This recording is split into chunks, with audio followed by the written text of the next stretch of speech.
The white ship moved slowly through space, her hull painted with large red crosses that could be seen from miles away. This was the UN's Mercy, a hospital ship that belonged to Earth. She carried no weapons, no soldiers, only doctors and nurses who wanted to help anyone who needed medical care. Captain Daniel Harris stood near the big window on the control room, looking at the stars outside. He was a calm man with gray hair and kind eyes. He had been flying ships for 20 years, but the Mercy was special to him. This ship saved lives instead of taking them. A young woman named Amy Price sat at the communication desk. Her job was to listen for calls from people who needed help. Suddenly, her screen blinked with a new message. She read it quickly and turned to the captain. "Sir, we have a distress call. There was a mining accident on a planet nearby. Many people are hurt. They need medical help right now." Daniel nodded without waiting. "Take us there as fast as we can go. Tell all the doctors to get ready." Within minutes, the ship changed direction and moved toward the planet. Dr. Helen Brooks came to the control room. She was the head doctor on the ship. Her hair was starting to turn gray, but her hands were still steady and strong. "How many people are hurt?" she asked. "More than 200. Maybe 40 are dying," Amy answered. Helen took a deep breath. "We will do our best. We always do." The Mercy had been traveling through space for 3 years. Earth had built her as a gift to show other alien races that humans wanted peace. The ship went from planet to planet, helping anyone who asked. It did not matter if they were friends with Earth or not. If someone was hurt, the Mercy came to help. As they got closer to the planet, the crew worked together like they had done many times before. Kevin Wright handled the ship's steering while Lisa Morgan talked to the medical rooms below. The Mercy had 300 people on board, but more than half of them were doctors, nurses, and medical helpers. "We are here now, Captain," Kevin said. "Send the small ships down to the planet. Helen, take your teams and go help those people," Daniel ordered. What nobody on the Mercy knew was that someone was watching them. High above the planet, hidden in the shadow of a dead moon, 3 enemy warships waited. These ships belonged to the Zolth, a race of alien creatures that looked like large insects. The Zolth had been testing the galaxy for months, trying to see how much trouble they could cause before someone stopped them. Commander Vrax was the leader of the Zolth ships. He had 4 yellow eyes and sharp claws. He looked at the human hospital ship on his screen and felt amused. "The humans send their healers alone," he said to his helper. "They have no weapons. They have no guards. This shows how weak they are.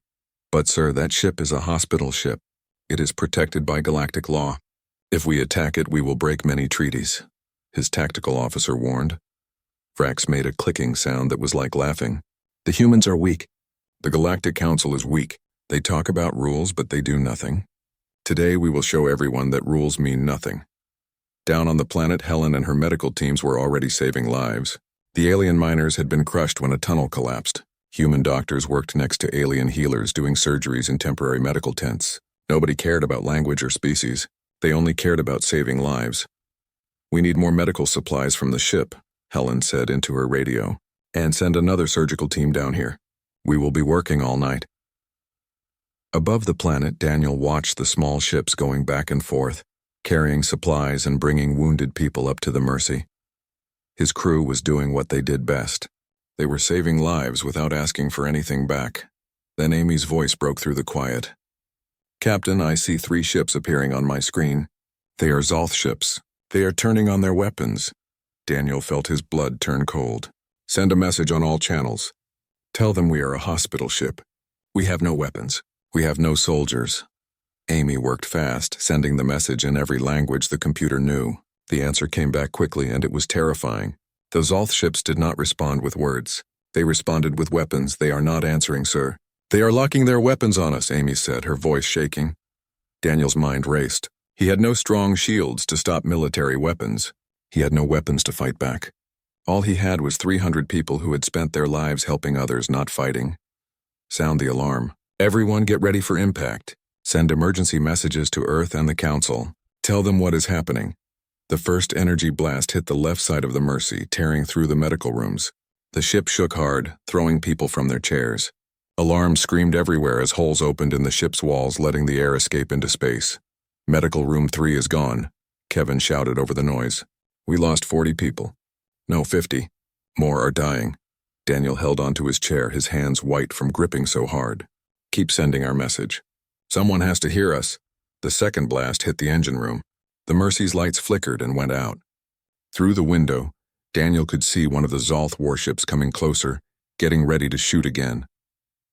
On the planet below, Helen looked up and saw the flashes of weapons fire in the sky. Her hands, covered in alien blood, started to shake. "No," she whispered. "Not the Mercy. Please, not the Mercy." The third blast was aimed at the control room where Daniel stood. In his last moment, Daniel thought about his daughter back on Earth. He thought about the oath he had taken to help people and never hurt them. He thought about the 200 alien miners his crew had saved today. Then the control room exploded in fire and emptiness. When the Zolth ships finally left, the UHN's Mercy was breaking into pieces. She fell toward the planet, burning as she went. Of the 300 crew members, only 47 people survived. Other ships from the Galactic Council arrived too late and saved whoever they could find. Helen Brooks was one of the survivors. She sat in the rescue ship, wrapped in a blanket, staring at nothing. A young officer came to her slowly. "I am so sorry," he said quietly. "We are taking you back to Earth." Helen looked up at him with eyes that were cold and hard. "Tell Earth what happened here. Tell them the Zolth attacked a hospital ship. Tell them we were saving lives when they killed us." The officer nodded. "Earth will know immediately." Helen turned back to the window, watching the pieces of what used to be her home floating in space. "Good," she said softly. "Because humanity needs to know. And someone needs to pay for this." 3 days later, the message reached Earth. When the people heard what happened, something changed. Humanity remembered something the galaxy had forgotten. Humans were not weak because they were kind.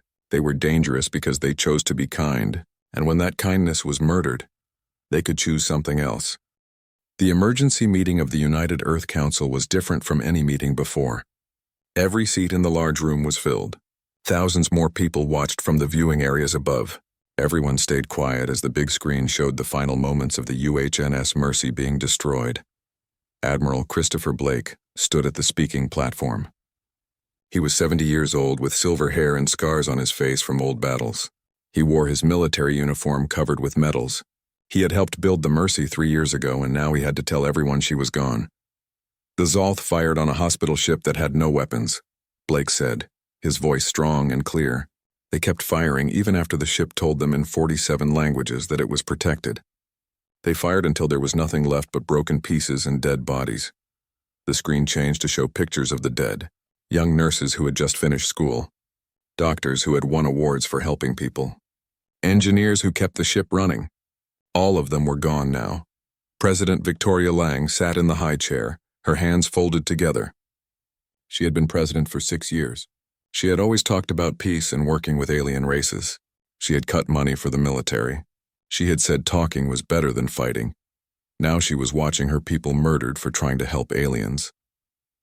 "The Galactic Council has written a letter saying the attack was wrong," Blake continued. "They have asked the Zolth to pay money to the families. They have threatened small trade punishments." He stopped talking for a moment. "A letter and a small punishment. That is what the galaxy thinks human lives are worth." A man named Frank Murphy stood up from his seat. Murphy spoke for the human colonies in far space, places where people had learned to be tough because space was dangerous. "Admiral Blake, what do you think we should do?" Blake looked straight at President Lang. "Madam President, members of the Council, humanity has spent 50 years showing we are civilized. We joined the Galactic Council. We followed their rules. We sent hospital ships instead of warships. We showed kindness to races that never showed kindness to us." His voice became harder. "And what did we get? They think we are weak. The galaxy sees our compassion and thinks we cannot fight." "You want us to use the military?" Lang said quietly. "I want us to remind the galaxy who we are," Blake answered. "Humans did not come to the stars by being weak. We survived ice ages and diseases. We survived wars that killed millions. We built ships that could cross space. We did it alone. We did it because we refused to die." A younger woman named Margaret Cole stood up. She had always wanted peace instead of war. "Admiral, we cannot start a war over this. The Zolth have friends. This could become a huge fight across the whole galaxy." "Counselor Cole, we will not be starting a war," Blake said calmly. "The Zolth started it when they fired the first shot. We will be finishing it. The room exploded with arguing. Some people wanted peace.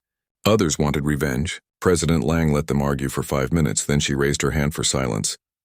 "The Mercy was attacked 3 days ago," she said, cutting through the noise. "Since then I have talked to the family of every person who died. I went to a funeral for Captain Daniel Harris. His 12-year-old daughter asked me why her father died while helping aliens. I have received 40,000 messages from humans across space demanding we do something." She stood up. "And I have made my decision." The room became completely silent. "Admiral Blake, you are now authorized to build a military fleet. Your job is simple. Make the Zolth answer for what they did. You will destroy every military ship they have. You will destroy their ability to make war. And you will do it in a way that makes sure no alien race ever thinks human kindness means human weakness again." Blake nodded once, sharply. "It will be done, Madam President." "One more thing, Admiral," Lang added, her eyes hard. "The Mercy carried people who volunteered to help aliens. They were the best humans. When you go after the Zolth, you carry their memory. Make it count. Every shot will be fired in their name," Blake promised. Within 6 hours, orders went out across the solar system and every human colony in space. The message was simple and it spread everywhere quickly. The call for war went out, and humanity answered. At the Mars shipyards in orbit, the battleship Vengeance turned on her engines for the first time in 3 years. Captain Jacob Ross was in charge. He was a veteran who had fought in earlier wars where humanity proved it could fight. "All systems working," said Commander Linda Hayes from the engineering station. "Main guns ready. Missiles loaded. We are ready for war, sir." Ross looked at his young crew around him. Most had never seen battle. "Listen to me," he said. "We are not going to conquer. We are not going there for land or money. We are going because someone murdered our people while they were saving lives. Remember that. Remember the Mercy." "Remember the Mercy," the crew said together. At the Europa Defense Station near Jupiter, the carrier Freedom launched her fighter ships. Commander Steve Price led the first group. His fighter had a name painted on the side, Helen's Hope, named after Dr. Helen Brooks, who survived. "All wings. This is Price," he said on the radio. "We have trained for years hoping we would never have to fight. Today we fight for every nurse and doctor who died trying to heal instead of hurt. Let's make them proud." "Copy that, Hope Leader," came the answers from 30 other pilots. At Earth, the biggest ship in the human fleet waited in high orbit. The dreadnought Resolute was almost 2 kilometers long and covered with weapons that had never been fired in battle. Her captain, Mary Johnson, had spent 20 years in space, most of it commanding exploration ships. Captain Johnson, her first officer, Paul Green, said quietly, "The crew wants to know if you have anything to say before we leave." Mary turned on the ship-wide speaker. "This is the captain. I know many of you joined the fleet to explore, not to fight. So did I, but today we fight. We fight because the Zolth chose to attack people who could not fight back. We fight because the galaxy needs to learn that Mercy has protectors. We fight because 253 of our people cannot fight anymore." She paused. "And we fight because if we do not, then the Mercy died for nothing. All hands, get ready to jump to hyperspace. We are going to war." Admiral Blake watched from his flagship, the huge carrier Defiance, as the fleet came together. 53 warships, the largest military force humanity had ever built. Battleships, carriers, destroyers, cruisers. Each one had a crew of people who volunteered for this mission. His second-in-command, Commodore Alex Turner, stood next to him. Turner was younger, in his 40s, but he had earned his position through skill. "Sir, the Galactic Council is telling us to stop," Turner said. "They say we are overreacting. They are threatening to kick us out of the Council." Blake's face did not change. "Tell the Council that being in their club means nothing if it does not protect our people. Tell them we are going to show the galaxy what humans do to those who attack the defenseless. And if they try to stop us, then they will learn the same lesson the Zolth are about to learn," Blake said coldly. "Nobody touches our people, nobody." The fleet jumped to hyperspace in a coordinated flash of light, leaving Earth behind. Their destination was the Zolth home system, deep in space. The journey would take 5 days. The galaxy watched and waited. Most expected the humans to make a show of force and then talk. After all, that is what civilized species did. That is what the Council preferred. But on the Defiance, Admiral Blake stood in front of a holographic star map showing Zolth space. His fleet commanders appeared around him as holograms, each one broadcasting from their ships. "Everyone," Blake began, "we are going to hit them fast and hard. No warnings, no chances to give up. The Zolth had their chance to be civilized when they saw a hospital ship. They chose violence, he pointed at the map. We are going to destroy every military base, every warship, every weapons platform they have. We are going to leave them defenseless. Only then will we talk, Captain Ross of the Vengeance spoke. Admiral, what about civilians? We are not the Zolth, Blake said firmly. We do not target civilians. But anyone carrying a weapon, anyone in a military ship, anyone who gets between us and justice, they are targets. What if they try to surrender? Asked Captain Johnson of the Resolute. Blake was quiet for a moment. If they surrender, we accept it. We are not monsters, but they do not get mercy until they ask for it. They had their chance to show mercy. Now they get justice. The fleet jumped forward and the galaxy held its breath. The Zolth home system called Draxus was like a fortress. It had 3 planets, many moons, and defense systems that took hundreds of years to build. Weapons platforms floated around every planet where people lived. A fleet of 80 Zolth warships flew through the system, confident they were safe. They had never faced angry humans before. Commander Vrax, the Zolth officer who ordered the attack on the Mercy, was being called a hero. He stood in the Grand Hall of the Zolth High Command, getting awards for his actions. You have shown the galaxy that the Zolth do not follow council rules, High Commander Thrax said, his insect mandibles clicking happily. The humans sent spy ships disguised as medical ships. You stopped a threat. Vrax enjoyed the praise. He never imagined that 5 days later everything would change forever. The human fleet appeared at the edge of the Draxus system with no warning. They did not send messages or ask to talk. They simply appeared, 53 warships in perfect formation, and started their attack. On the bridge of the Defiance, Admiral Blake gave one order. All ships, you are free to fire. Remember the Mercy. The battle started with a single shot. The Vengeance, Captain Ross's battleship, fired her main railgun at a Zolth defense platform near the farthest planet. The metal slug moved at incredible speed and hit with the power of a small nuclear bomb. The platform exploded in a ball of fire. Target destroyed, Commander Linda Hayes reported. Finding next target. Keep firing, Ross ordered. Take them all down. The human fleet split into 3 groups, each one attacking a different planet. The Zolth scrambled to fight back. Their warships left orbit to engage. Their defense platforms powered up weapons. It was not enough. Human ships moved with precision that shocked the Zolth commanders. Every shot hit its target. Every movement was perfect. The humans had trained for this. They had planned for this. They had practiced this 1,000 times. The Zolth had spent centuries thinking they were superior. They were about to learn they were wrong. Captain Mary Johnson stood on the bridge of the Resolute as her huge dreadnought fought 6 Zolth cruisers at the same time. Her weapons officer, Lieutenant Paul Green, managed the targeting systems. Forward guns firing. Target 1 hit, shields down. Target 2 is moving. Target 3 is launching missiles. Point defense, shoot down those missiles, Johnson ordered calmly. Helm, turn us around. I want our side guns facing targets 4 and 5. The Resolute was the most powerful ship in the fleet, and she proved it. Her side cannons, huge plasma weapons that could melt through metal like paper, fired one after another. 2 Zolth cruisers simply stopped existing, destroyed completely in an instant. 3 targets destroyed, Green reported. 3 more are trying to run away. Do not let them, Johnson said coldly. They get no mercy until they surrender. The Resolute chased them. Her engines pushed her to speeds the Zolth thought impossible for a ship so big.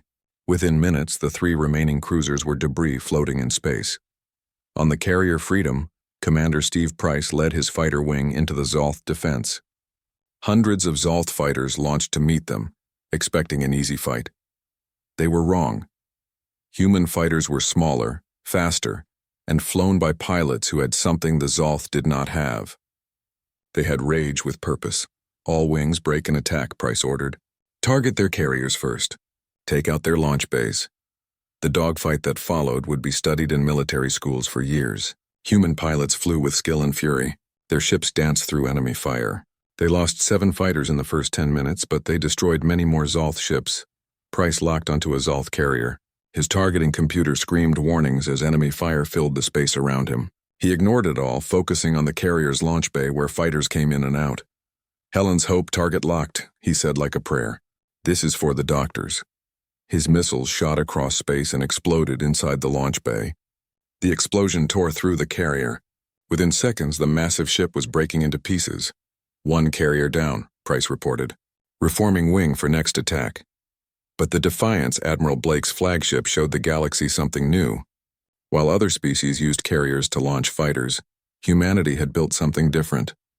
The Defiance launched fighters, but she also carried something the Zolth had never seen before. Drone ships with no pilots. Release the Hornets, Blake ordered. From the Defiance's launch bays came 200 small craft.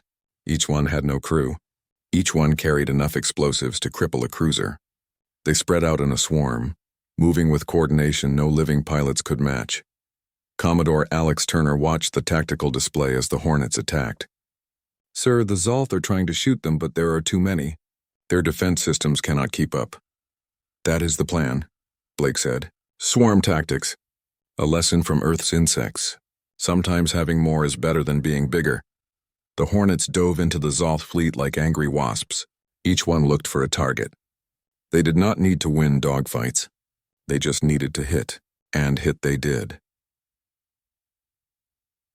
30 Zolth warships were badly damaged in the first hour of battle. On Draxus Prime, the Zolth homeworld, High Commander Thrax watched in growing horror as his fleet was destroyed. The humans were not just winning. They were dominating. How is this possible?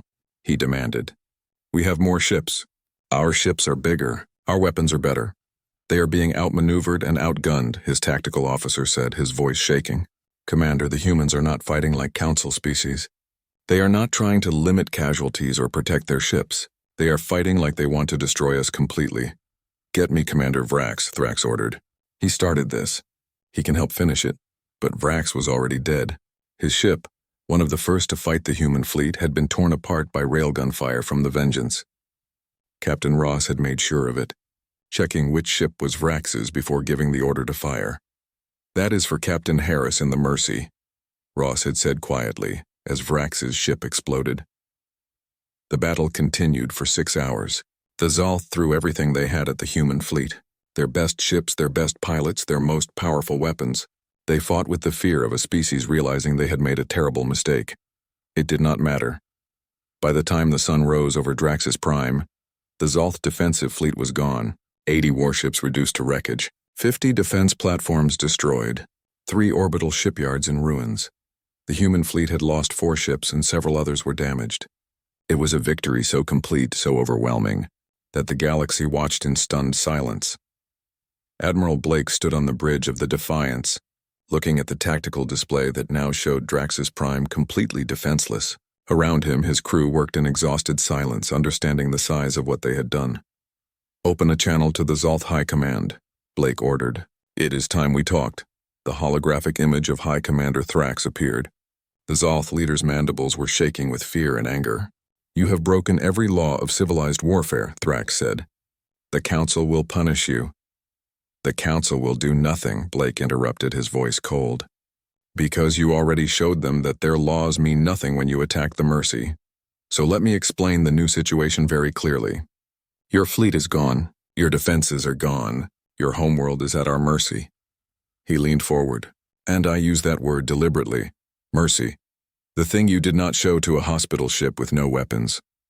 Thrax said nothing, his 4 eyes staring at the human admiral. Here is what will happen, Blake continued. You will surrender without conditions. You will let Council observers investigate the attack on the Mercy. You will pay money to every family who lost someone, and you will reduce your military to defensive forces only. He paused. And if you refuse, I will begin bombing your military bases on Draxus Prime. Your choice. You have 1 hour. The channel closed. Commodore Turner came to Blake carefully. Sir, if they refuse? Then we show them that humans keep their promises, Blake replied. Even the ones about violence.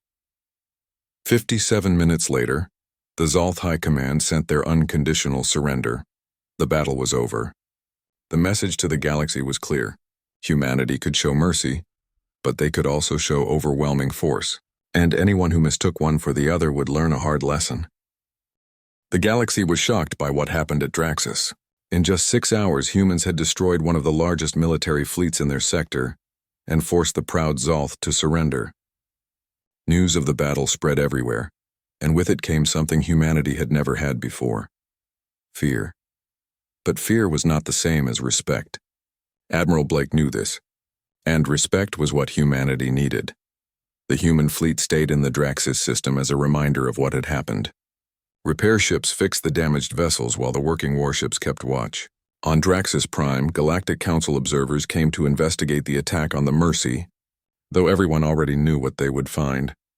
Blake stood in the Defiance's meeting room, surrounded by holographic images of his fleet commanders. They were tired, but their eyes showed satisfaction. The Galactic Council has demanded we leave immediately, Commodore Turner reported. They are calling our actions aggressive and too much. Several member species are threatening sanctions against Earth. Captain Ross of the Vengeance made an angry sound. Too much. We lost 253 people on a hospital ship, and they think our response was too much?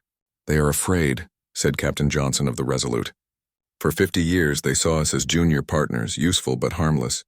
Now they have seen what we can do when we are angry.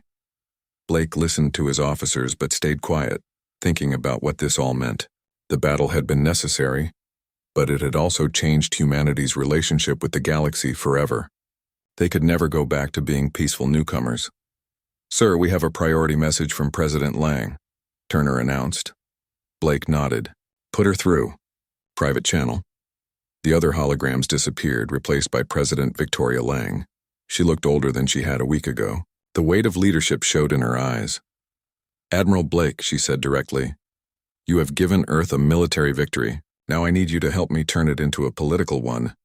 Madam President, the Council is in chaos, Lang explained. Half the member species want us expelled for our actions. The other half are quietly asking our ambassadors for defense treaties. Everyone is rethinking their relationship with humanity. She leaned forward. You showed them we can fight. Now we need to show them why we fight. Blake understood immediately. You want me to make a statement? I want you to remind the galaxy who we are, Lang corrected. Not conquerors, not warmongers, but a species that will defend its principles with force when necessary. Where do you want me to make this statement? Lang smiled slightly. The Council has called an emergency session to discuss what happened at Draxis. They expect us to send a diplomat. I am sending you instead. 3 days later, Admiral Blake stood before the Galactic Council in their huge chamber on the neutral world of Sanctuary. The Council had representatives from 47 species, each one seated in a semicircle facing the speaker's platform. Blake wore his full dress uniform with every medal he had earned over 30 years. Behind him on huge holographic displays, images of the UHN's Mercy played silently. Her launch ceremony, her medical team saving lives on many worlds, and finally her destruction at the hands of the Zalth. Council Speaker Moravan, a tall insect-like being from the peaceful Trill species, spoke to Blake with barely hidden anger. Admiral Blake of Earth, you have been called here to answer for humanity's unprovoked military aggression against the Zalth Confederation. Your fleet's actions have broken numerous treaties and violated laws. Unprovoked? Blake interrupted, his voice carrying across the chamber. Speaker Moravan, I want to make sure I understand correctly. The Zalth attacked and destroyed a hospital ship with no weapons, clearly marked and protected under every treaty you just mentioned. They murdered 253 medical personnel who were saving alien lives. And you call humanity's response unprovoked? Moravan's antennae moved in agitation. The proper way to get justice exists. You should have filed a formal complaint with the Council. A formal complaint. Blake's voice was soft but filled the chamber. Tell me, Speaker, what would the Council have done? Written another condemnation? Suggested talking? Perhaps another strongly worded letter? The Council's processes have kept peace for centuries. Moravan began. Your processes failed the moment you let an attack on a hospital ship go unanswered with anything more than words. Blake looked around the chamber, making eye contact with as many representatives as he could. Let me tell you something about humanity. We are by nature a cooperative species. We believe in communities, in helping each other, in showing mercy to those who need it. That is why we built the Mercy. That is why we sent her out to help anyone who asked, no matter who they were. He pointed to the images behind him. These were the best of us. Doctors who turned down high-paying jobs to serve in space. Nurses who volunteered for missions years long, away from their families. Engineers who kept life support running for patients of species they had never met. They did not carry weapons. They carried medicine. The chamber was silent now. Every eye watched the human admiral. The Zalth destroyed the Mercy because they wanted to test you. Blake continued, his voice getting harder.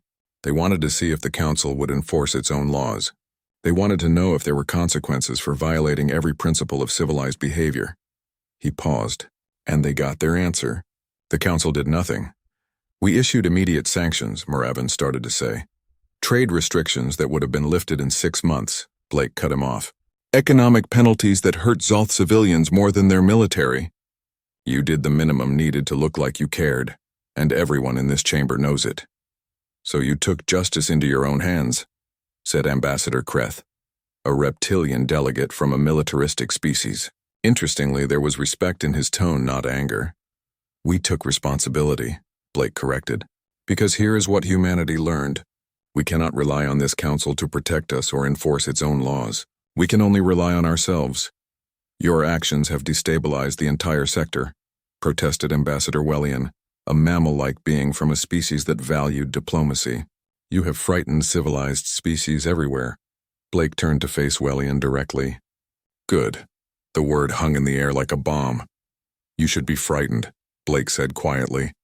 Not of humanity's strength, but of what we represent. We are proof that mercy and compassion are not weaknesses. They are choices. And when those choices are met with violence, we are fully capable of responding in kind. He looked back at Moravin. The Zolth learned that lesson. The rest of the galaxy should remember it. Are you threatening this council? Moravin demanded. I am making you a promise, Blake replied. Humanity will continue to follow council law. We will continue to send aid to those who need it. We will continue to be good neighbors and reliable allies, but we will also keep the military strength to defend ourselves and our principles. And if anyone anywhere attacks human civilians again, especially those offering medical aid, the response will be swift and overwhelming. This is unacceptable, Moravin said. The Council cannot allow member species to conduct military operations without permission. Then expel us, Blake interrupted. Remove our membership. Punish Earth. Do whatever you feel you must. But understand this. Humanity does not need the Council's approval to exist. We came to the stars alone. We built our civilization without your help. We joined the Council because we believed in its principles, not because we needed its protection. His voice hardened. And if this Council cannot uphold those principles, then perhaps our membership is not worth having. The chamber erupted in chaos. Some delegates shouted in anger, others in agreement. Ambassador Kreth was openly smiling while Wellian looked horrified. Moravin tried to restore order, his voice barely heard over the noise. Blake simply stood there waiting. Finally, Moravin managed to quiet the chamber. Admiral Blake, you will return to Earth while the Council decides on humanity's status. I will return to the Draxis system, Blake interrupted, where my fleet will remain until the Zolth have done everything their surrender requires. Only then will we leave. He looked around the chamber one last time. And if the Council has a problem with that, you are welcome to try to remove us.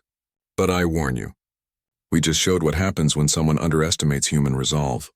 Blake turned and walked out of the chamber, leaving behind a council in complete disorder. The recording of Blake's speech reached Earth within hours and spread across human space within a day. In cities and colonies everywhere, humans watched their admiral stand before the galaxy's most powerful body and refused to back down. The message was clear. Humanity would show mercy when it could. It would show justice when it must. And the galaxy would learn to respect both. 6 months after the Battle of Draxis, the galaxy had changed in ways nobody expected. The immediate crisis was over, but the effects would last for generations. The Galactic Council, faced with possibly losing humanity completely, had done something they rarely did. They changed. The Protection of Medical Personnel Act, which everyone called the Mercy Protocol, was approved by every single vote. It created an independent military force made up of volunteers from many species. Their job was to escort and protect all hospital ships in Council space. The first commander of that force was Admiral Christopher Blake. He had retired from Earth's military to take the position. His flagship was a new vessel built by 20 different species working together, including humanity. The ship was called the Guardian, and she was everything the Mercy had not been. She was heavily armed, heavily armored, and able to defend herself and others. Blake stood on the Guardian's bridge, watching as a new human hospital ship called the UHNS Hope prepared to leave Earth orbit on her first journey. She looked just like the Mercy in every way except one. She traveled with 6 escort destroyers, all carrying the same mission of protection. "Quite a change from 6 months ago," said Commander Sophie Martinez, Blake's second in command. Martinez had served on the Defiance during the battle, and Blake had personally asked for her. "The galaxy learned a hard lesson," Blake replied. "Violence against healers will not be tolerated anymore." On Earth, President Victoria Lang spoke to the United Earth Council. The gallery was packed with people, as it had been for every session since Draxus. "6 months ago we made a choice," Lang said. "We chose to respond to murder with overwhelming force. Some called it revenge. Some called it justice. In the end, it does not matter what we call it. What matters is what we learned." She paused, looking at the faces before her. "Humanity has always valued compassion, mercy, and helping others even when it costs us. The Mercy showed those ideals, and when she was destroyed, many feared we would lose those ideals in our anger." Lang smiled slightly. "Instead, we proved something more important. Mercy and strength are not opposites. They work together. We can extend our hand in friendship, and we can make a fist when necessary. We can heal the sick and defend the healers. We can be kind and we can be terrible. That is what it means to be human." The council chamber filled with applause. In the Draxus system, the Zolth were rebuilding, but they were rebuilding under very different rules. The terms of their surrender had been strict. Military forces reduced to defensive fleets only. Council observers watching to make sure they followed the rules. Money paid to every family who had lost someone on the Mercy. High Commander Thrax had been removed from power and tried by his own people for the disaster his actions had caused. In his place, the Zolth had elected Premier Valax, a moderate who had been against attacking the Mercy from the beginning. Valax stood in what used to be Draxus Prime's military command center, now changed to a civilian building. In front of him was a holographic display showing a human ship approaching. It was the Hope on her first Mercy mission since the Mercy's destruction. "They are coming here?" Valax asked his helper in disbelief. "After what we did?" "They are answering our request for medical help with the plague outbreak in the southern colonies," his aide confirmed. "The Hope is carrying vaccines and medical people. They will arrive in 2 days." Valax sat down slowly, his mandibles shaking. "Why would they help us?" His aide had no answer. 2 days later, the Hope entered Draxus space. Her escort destroyers kept a careful distance. The human hospital ship moved to orbit over Draxus Prime and began sending down medical shuttles. Among the medical personnel was Dr. Helen Brooks. She had spent 6 months recovering and dealing with the trauma of watching her home destroyed and her friends killed. Many people had told her she did not need to return to space, that she had given enough already. But Helen knew differently. The Mercy's mission was not finished. The work of healing, of showing mercy even to those who showed none, was more important now than ever. As her shuttle went down toward the Zolth colony suffering from the plague, Helen looked at her team. Young doctors and nurses who had volunteered, knowing the risks, knowing the history, choosing to serve anyway. "Listen," Helen said, "I know where we are. I know what the Zolth did, but the people we are going to treat down there did not fire those shots. They are sick, they are dying, and they need help. That is what we do. That is what the Mercy was about. That is what we are about." The team nodded, understanding. They landed in a Zolth colony where the plague had killed thousands. The local healers were exhausted. Supplies were gone. Hope was fading. When the human medical team came out of their shuttle, the Zolth stared in shock. Helen walked up to the lead Zolth physician, a female named Kella. Her shell showed the stress marks of weeks without rest. "I am Dr. Helen Brooks," Helen said simply. "We are here to help." Kella's mandibles shook. "You were on the Mercy." "Yes. My people killed your friends. Your family." Helen was quiet for a moment, feeling the old pain but not letting it control her. "Yes, and your people here are dying from a plague. So we are going to save them. That is what healers do." Kella broke down then, falling to the ground in the Zolth way of crying. Helen knelt beside her, putting a hand on the alien's shoulder, and waited until she could speak again. "Why?" Kella finally asked. "Why would you help us?" "Because mercy is not something you only show to those who deserve it," Helen replied. "It is something you show because of who you are, not because of who they are."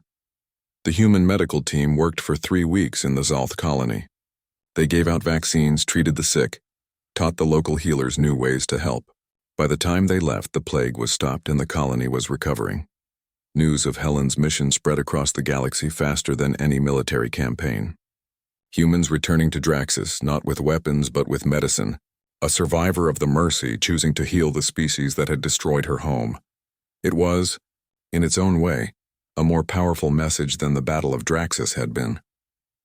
On the Guardian, Admiral Blake read the reports of Helen's mission with quiet satisfaction. He had talked with her before she left, had asked if she was sure. "Someone has to show them we meant what we said," Helen had told him. "We are not conquerors. We are not seeking revenge. We want peace. But peace built on respect, not fear." Blake had approved her mission, but only with a full military escort, clear rules that protected his medical people, and a promise that any threat to them would be met with immediate force. The galaxy learned both lessons. Humans would show mercy to anyone, but threatening those showing mercy would result in overwhelming response. It was a balance, fragile, but working. Commander Vrax was dead, killed in the first moments of the Battle of Draxus. But the galaxy learned that not all Zolth had agreed with his actions. A movement had started among the younger Zolth, a group calling themselves the New Circle. They argued that their species needed to change beyond its aggressive past. The leader of the New Circle was a young Zolth named Pirax. He had been horrified by the attack on the Mercy. After the battle, Pirax had begun speaking publicly, calling for his people to accept the path of peace the humans offered. "The humans showed us two faces," Pirax said in a speech broadcast across Zolth space. "They showed us the face of mercy when they sent the Mercy to heal anyone who needed it, asking nothing back. And they showed us the face of justice when we destroyed that Mercy. Both faces are necessary. Both faces are human. We should learn from both." The movement grew. Within a year, the New Circle would become a major political force in Zolth society, pushing for peace and change. On Earth, in a cemetery looking over the Pacific Ocean, 253 graves held the remains of the Mercy's crew. Their bodies had been recovered from space, brought home, and buried with full honors. Emma Harris, now 13, visited her father's grave every week. She would sit on the grass, telling him about school, about her mother, about the world he had left. Today, she had news. "Dad, I got accepted to the academy," Emma said to the stone marker. "The medical academy. I am going to be a doctor, like you wanted. But not just any doctor." She smiled through her tears. "I am going to serve on a hospital ship. They are building a new one, the UHNS Mercy 2. I want to serve on her. Dad, I want to finish what you started." The wind moved through the grass, carrying the smell of ocean salt. "I know it is dangerous," Emma continued. "Mom is scared. But I told her what you told me. Some things are worth the risk. Helping people is worth the risk. And now, thanks to Admiral Blake and everyone else, we are protected. Hospital ships do not travel alone anymore." She placed her hand on the cold stone. "I miss you, Dad, every day. But I am proud of what you did. And I am proud of what humanity did after. We did not give up on Mercy. We just learned to defend it." Emma stood up, wiping her eyes, and walked back down the hill. Behind her, in neat rows, 253 graves stood as reminders of the price of compassion in a cruel universe. But they also stood as proof that humanity would pay that price and make others pay for attacking those willing to pay it. 10 years after the destruction of the Mercy, the galaxy had transformed into something new. The changes that began with the Battle of Draxus had spread across every system, touching every species, reshaping how civilizations interacted with each other. In the Galactic Council chambers, a new tradition had taken root. Before each session began, the speaker would call for a moment of silence. The words were always the same. "We remember those who heal in the darkness between stars." Everyone understood. It was a memorial to the Mercy. But it was also a promise. Such a tragedy would never happen again, not while the Council had the strength and will to prevent it. The protection fleet, commanded by Admiral Blake, now had ships from 30 different species.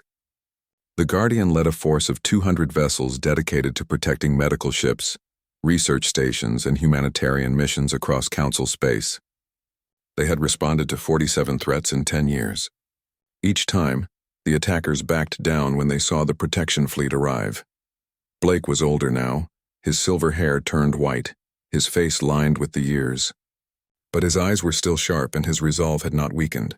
He stood on the Guardian's bridge reviewing reports from across the galaxy. "Sir, the Hope is completing her mission in the Corvin sector," Commander Martinez reported. She had been with Blake for all 10 years, earning her own reputation as a skilled officer. They saved over 3,000 lives from the viral outbreak. Blake nodded with satisfaction. "And no incidents?" "None. The local warlords saw our escort ships and decided diplomacy was a better option." "That is how it should be," Blake said. "Mercy protected by strength. The galaxy understands now. On Earth, the story of the Mercy had become legend. Children learned about it in schools. The date of the attack was now a memorial day called Healer's Remembrance.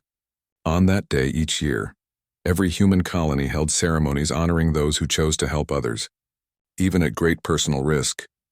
In the Seattle apartment where Emma Harris had grown up, she was packing her belongings. She was 23 now, a fully qualified doctor, and she had just received her assignment. The UHNS Mercy II, the newest and most advanced hospital ship in the fleet, would be her home for the next 5 years. Her mother stood in the doorway, watching with mixed emotions. Pride and fear warred in her expression. "Your father would be so proud," she said softly. Emma turned, and her mother saw Daniel Harris in her daughter's eyes. The same determination, the same compassion, the same willingness to risk everything to help others. "I will be careful, Mom," Emma promised. "The galaxy is different now. Hospital ships have protection. We have learned." "I know," her mother said, "but you are still my daughter going into danger." Emma hugged her mother tightly. "And I am Dad's daughter carrying on his work." The Mercy did not die. It just changed form. Every hospital ship out there, every doctor choosing to serve in space, every life saved, that is the Mercy still flying. The UHNS Mercy II launched from Earth orbit 2 weeks later. She was identical to the original Mercy in design, but she carried something more. On her hull, below the large red crosses, were the names of the original crew. 253 names engraved in metal that would last forever. Captain Nathan Brooks commanded the Mercy II. He was Helen Brooks's son, born after she returned from Draxus. He had grown up hearing stories of the original Mercy, of his mother's survival, of the day the galaxy learned that humans defended their healers. "All systems ready," reported his first officer, Lieutenant Karen White. "Medical bays fully staffed. Supplies loaded. Our escort ships are in position." Nathan looked at the 6 Guardian destroyers flanking his ship. Each one was a reminder, a promise. "A warning, take us out," he ordered. "Our first mission is in the Outer Rim. Mining colony needs surgeons after a cave-in." "Just like the original Mercy's last mission," Karen noted quietly. "Then let us make sure this one ends differently," Nathan replied. In the Draxus system, the Zolth had become one of humanity's closest allies.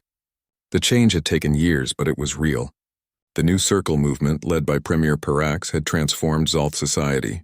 They had reduced their military to defensive forces. They had joined cooperative scientific ventures with dozens of species. They had paid their reparations and more. But more than that, they had changed their culture. Young Zolth now studied at human medical academies.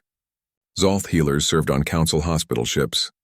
The species that had once destroyed the Mercy now contributed to its legacy. Dr. Helen Brooks, now in her 60s and semi-retired, still made occasional trips to Draxus. She had trained an entire generation of Zolth physicians, teaching them not just medicine but the philosophy behind it. "Why do you help us?" a young Zolth student named Kella had asked her once. She was the daughter of the healer Helen had first met 10 years ago. "Because holding on to hate would mean they won," Helen had replied. "Your people made a terrible mistake. But you learned from it. You changed. That is all anyone can do." Across the galaxy, the hospital ship network had expanded beyond anything imagined. Humans had inspired other species to build their own medical vessels. The Council now had over 100 hospital ships from 15 different species, all protected by the protection fleet, all working together. They responded to plagues, disasters, wars, anything that caused suffering, and they did it without asking about politics or payment. The Mercy Protocol had become the foundation of a new era of cooperation. But the galaxy had not forgotten the lesson of Draxus. Every species knew that hospital ships were sacred. Every species knew that attacking healers would bring swift and terrible consequences. The human fleet, while reduced from its wartime peak, remained powerful. Earth had proven it could build massive military forces quickly when needed. That capability, that potential for overwhelming response, kept the peace more effectively than any treaty. Ambassador Kreth, the reptilian delegate who had respected Blake's speech 10 years ago, now served as the Council's military liaison. He often spoke about the change humanity had brought. Before the Mercy, the Council talked about principles but rarely enforced them, he said in one famous speech. We wrote treaties and expected everyone to follow them because it was civilized. The humans taught us that civilization requires not just rules but the will to enforce them. They showed us that true peace comes from strength used in service of justice, not strength abandoned in pursuit of comfort. In the Galactic Council chambers, humanity's status had changed dramatically. They were no longer junior partners or newcomers. They were respected, sometimes feared, always taken seriously. Other species sought defense treaties with Earth. Human military advisors trained council forces. Human diplomatic methods combining firm principles with credible force became the new standard. Admiral Blake retired from active command at 75, but his legacy continued. The protection fleet he built would endure for generations. The doctrine he established, mercy defended by strength, became fundamental to Council policy. On his final day in command, Blake stood on the Guardian's bridge one last time. The crew had assembled to say goodbye to the Admiral who had defined an era. I have one thing to tell you, Blake said, looking at the men and women before him. The Mercy was destroyed because evil people thought compassion was weakness. We proved them wrong. But our job is not finished. Every day you must wake up and prove it again. Show mercy to those who need it. Show strength to those who threaten it. Do both without apology, without hesitation, without compromise. He looked around the bridge, making eye contact with each person. The galaxy will test you. Some will mistake kindness for weakness. When that happens, remind them. Firmly, clearly, overwhelmingly. But never lose the kindness that makes the strength necessary. That balance is what makes us human. The crew saluted as Blake left the bridge for the last time. 20 years after the Mercy's destruction, a memorial station was built at the exact coordinates where the hospital ship had been attacked. The Mercy Memorial Station served multiple purposes. It was a hospital, a research facility, a training center, and a museum. At its heart was a chamber holding the only recovered piece of the original Mercy, a section of hull plating with the red cross still visible through blast damage. Millions of beings from across the galaxy came to visit, to remember, to understand. The inscription at the memorial's entrance was simple, but powerful. Here, mercy was destroyed. Here, humanity remembered that mercy must be defended. Here, the galaxy learned that humans choose compassion when they can, and justice when they must. Remember the Mercy. Remember her crew. Remember that kindness without strength is helpless, and strength without kindness is tyranny. Below that inscription were 253 names, each one a healer, each one a human.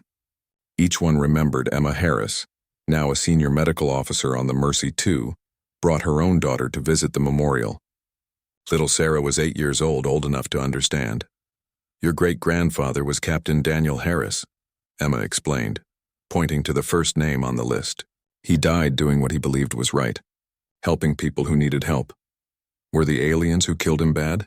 Sarah asked. Emma thought carefully about her answer. They made a bad choice, but they learned from it.